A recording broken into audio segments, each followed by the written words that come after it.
Tema 8, lingkungan sahabat kita. Subtema 1, manusia dan lingkungan. Pembelajaran 5.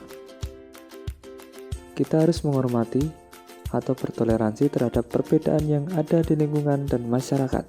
Konsep sebuah toleransi bukan hanya sebatas keragaman suku, budaya, dan agama, namun juga perlu diterapkannya toleransi terhadap perbedaan lainnya seperti menghargai pendapat orang lain. Indonesia adalah negara kesatuan yang terdiri dari berbagai ras, suku bangsa, budaya, dan agama. Benny dan teman-temannya berlatih menyanyikan lagu Kampungku. Coba amatilah notasi lagu yang dinyanyikan Benny dan teman-teman berikut.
Lagu yang berjudul Kampungku diciptakan oleh A.T. Mahmud.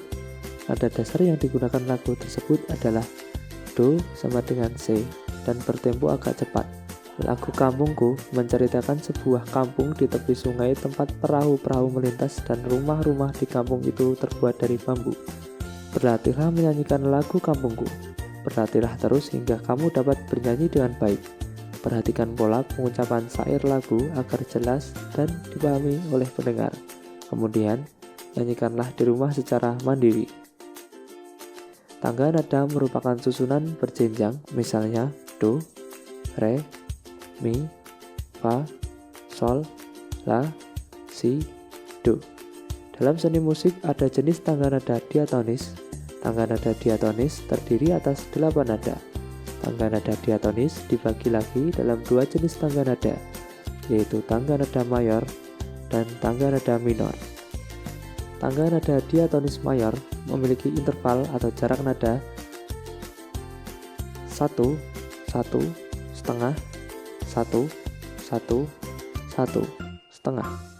Perhatikan contoh urutan tangga nada diatonis mayor berikut.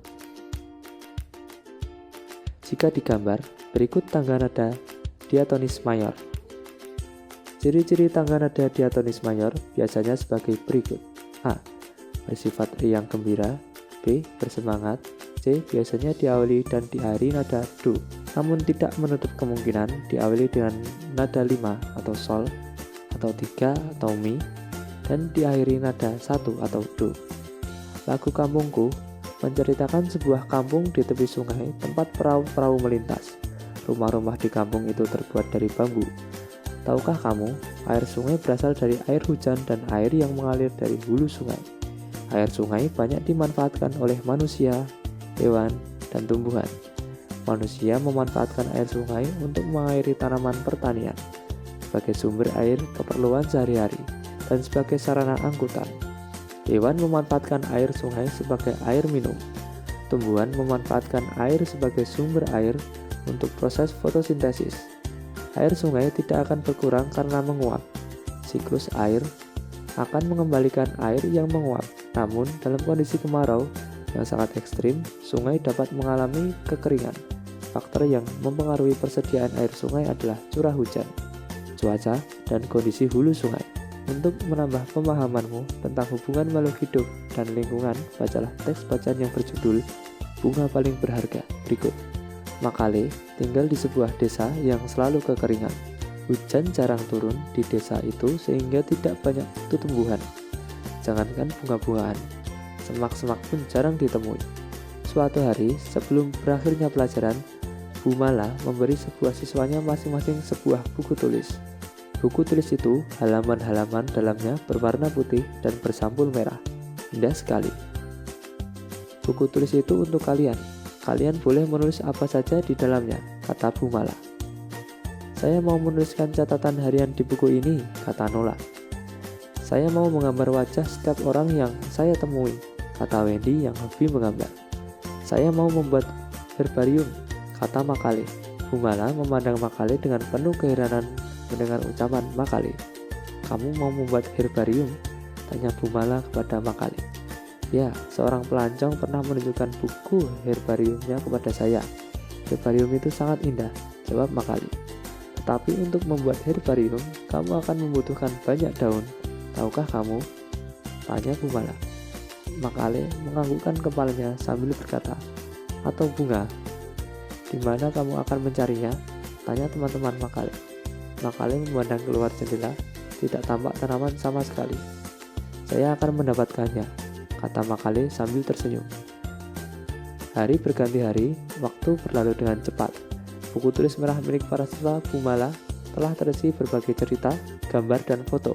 Hanya buku tulis Makale yang masih kosong. Pada suatu hari, sebuah awan hitam berhenti di atas desa tempat tinggal Makale. Lama kemudian, awan hitam itu mencurahkan hujan yang sangat deras. Benih-benih tumbuhan yang terkubur di dalam tanah tandus, desa itu pun tumbuh. Sepetak kebun terbentuk. Bunga-bunga merah kecil memenuhi petak kebun itu. Makale senang. Dipetiknya sekuntum bunga merah, hanya satu, kemudian ditempelkan bunga itu di dalam buku tulis merahnya. Hari berikutnya, bunga-bunga lainnya telah layu karena terbakar matahari. Di dalam kelas, Makale berseru dengan gembira. Saya sudah membuat herbarium saya, Bu Mala. Bu Mala membuka buku tulis merah Makale. Herbarium itu hanya satu halaman. Hanya ada satu bunga di dalamnya. Namun, bunga itu paling berharga di dunia karena hanya mekar sehari dalam setahun. Kita sebagai manusia yang masih bergantung dengan alam harus senantiasa menjaga lingkungan kita. Salah satunya adalah dengan cara tidak membuang sampah di sungai. Membuang sampah di sungai dapat mengakibatkan aliran air yang ada di sungai menjadi terhambat, menjadi tersendat. Aliran air tak lancar dan inilah yang menjadi salah satu pemicu timbulnya banjir, ikan-ikan yang mati, dan tentunya merugikan manusia itu sendiri. Nah, dari pembelajaran ini, apakah anak-anak sudah paham dengan materi yang disampaikan? Jika mengalami kesulitan, kamu dapat menanyakannya kepada orang tuamu. Tetap semangat dan rajin belajar ya.